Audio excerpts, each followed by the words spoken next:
Hello my darlings and welcome back to my channel. For those of you that are new here, my name is Miranda and I am the Enchantress of Avalon. So today's video I'm going to be discussing one of my favorite Welsh Celtic goddesses, and that is Rhiannon. I did videos on her like almost 2 years ago now, but it's been a bit since I've talked just about her, so I wanted to do a video focusing on her.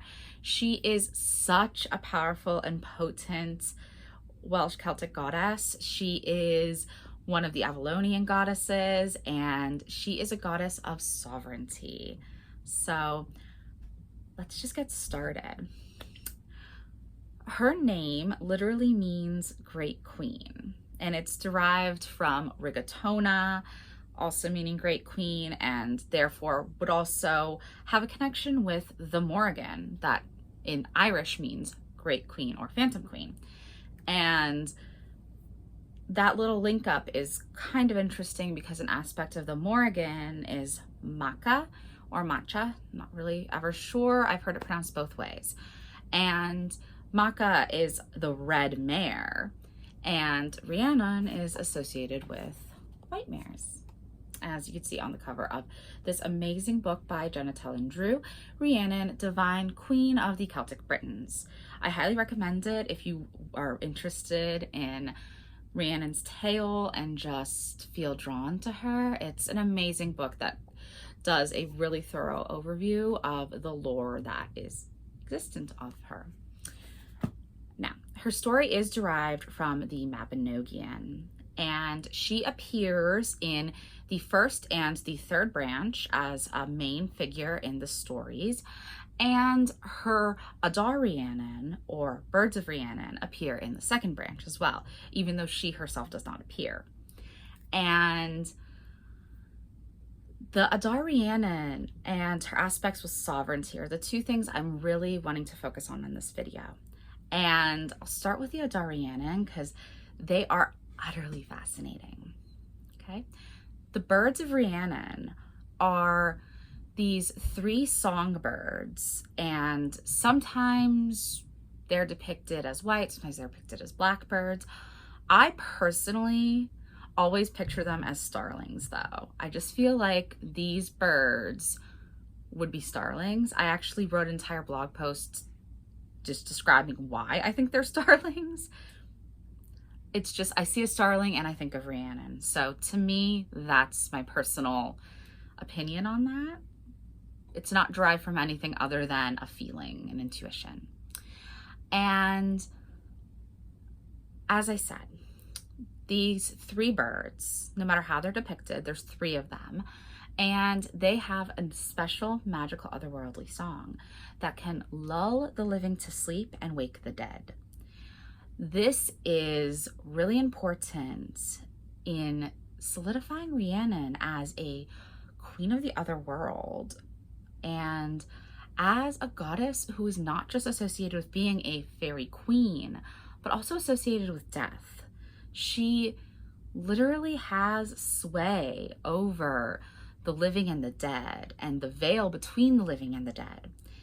And her birds are that symbol. She can lull the living to sleep, which can be comfort people who are grieving, or alternatively, it could be acting as the conduit to allow people to go from being alive to being dead, midwifing the death essentially, and then leading them to the other world in their final day, in their final hours. It's an aspect she has very much in common with my most beloved goddess, Morgan Le Fay, who is also known to be a psychopomp in that way, ferrying Arthur from the final battle of Camlan to Avalon to be healed. But I've talked about this before. I view that as a spiritual healing, not a physical healing. He could come again, once and future king, of course, but it's not necessarily a physical healing. It's a healing of his spirit and his soul so that he could reside in Avalon in the afterlife, essentially. Rhiannon has that similar aspect though, where her birds can help people transition from one state of being, living, to another state of being, dead. And that necromantic aspect, they can raise the dead. And that means she has control over the living and the dead. And she can choose whether she is helping people pass on into death or whether she is helping to raise those who have died. And it's this very, very potent image and this very intense, energetic thing where she is this goddess so associated with life and with fertility, with abundance, with sovereignty, but she's also a death goddess. Now, that fertility and abundance, sovereignty aspect, that's connected to her association with her other sacred animal, horses. Specifically, white mares are sacred to Rhiannon. And that association in Celtic cultures, horses were intimately linked with sovereignty and with different sovereignty rituals, crowning new kings, etc. So the fact that she is a horse goddess automatically denotes that she's a sovereignty goddess.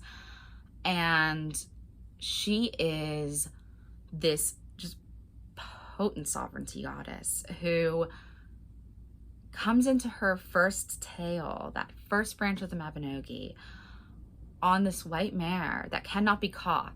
There's this famous interaction where she's just riding past, and Pwyll, who is the king of Dyfed, sees her and is enchanted by her. He knows he must speak to this woman. He's fallen pretty much in love with her instantaneously, but he cannot catch her. He sent his men after her first. They cannot catch her, even though her horse is just going at a very, very slow trot. It's just a stroll, very, very calm and peaceful. They cannot catch her, denoting that she's of the other world. But Pwyll does not give up, and eventually he himself takes a horse and rides out trying to catch her, and he can't. And then finally he just calls out to her, asking her to stop. And she stops immediately and turns to him and said, you know, you could have saved your horse from being overtired by just asking me to stop in the first place, you know?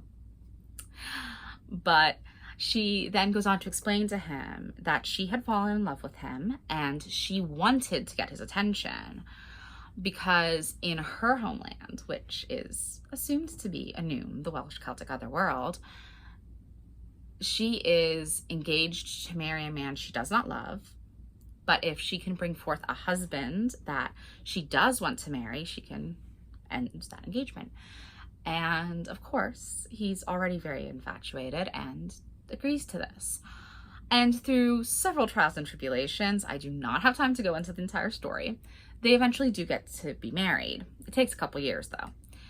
And then they are married and quite happy, but it takes a while for Rhiannon to conceive a child.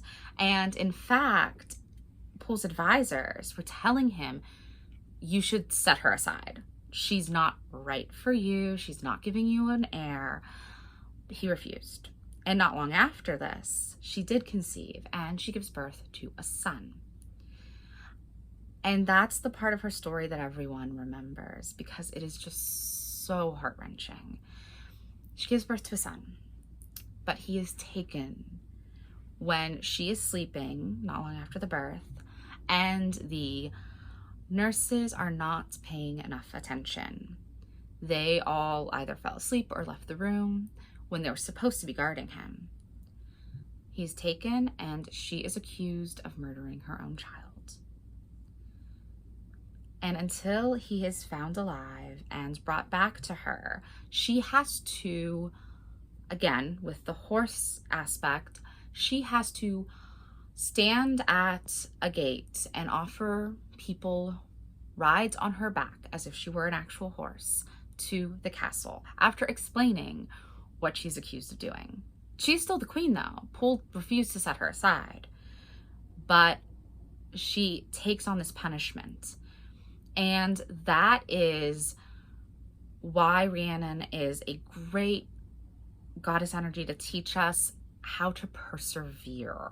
She persevered through this. She took an unjust punishment And she kept going because she knew that one day this punishment would cease. The truth would be revealed and she would be back where she was meant to be.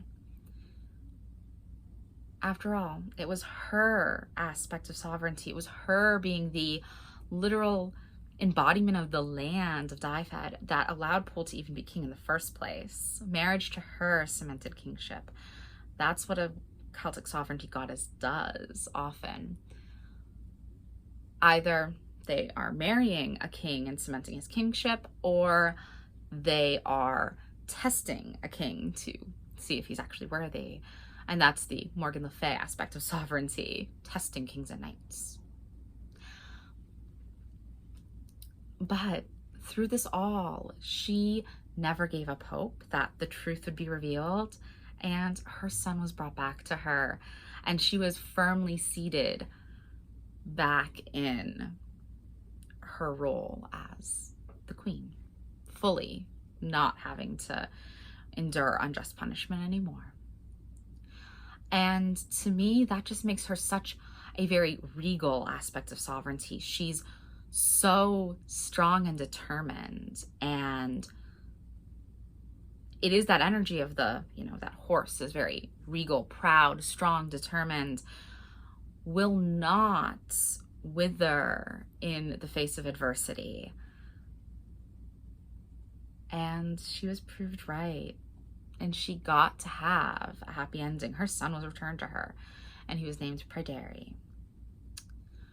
Then in the second branch, we have the birds of Rhiannon coming in, right? I've already discussed them at the beginning of this video. They are that death aspect to her nature that balances this regal, strong, maternal aspect of her nature. She is a mother goddess. She is a sovereignty goddess, an abundant, fertile goddess, but also one ruling over death. And we see this so often in goddesses that are truly multifaceted, great goddess figures. They are both mothers and death goddesses. It is such an interesting dichotomy.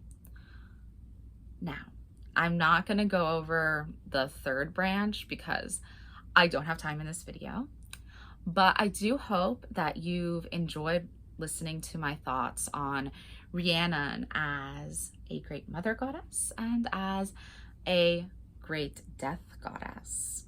If you have liked this video, please do like, comment, subscribe, and check out my blog, roseofavalon.life, for even more content.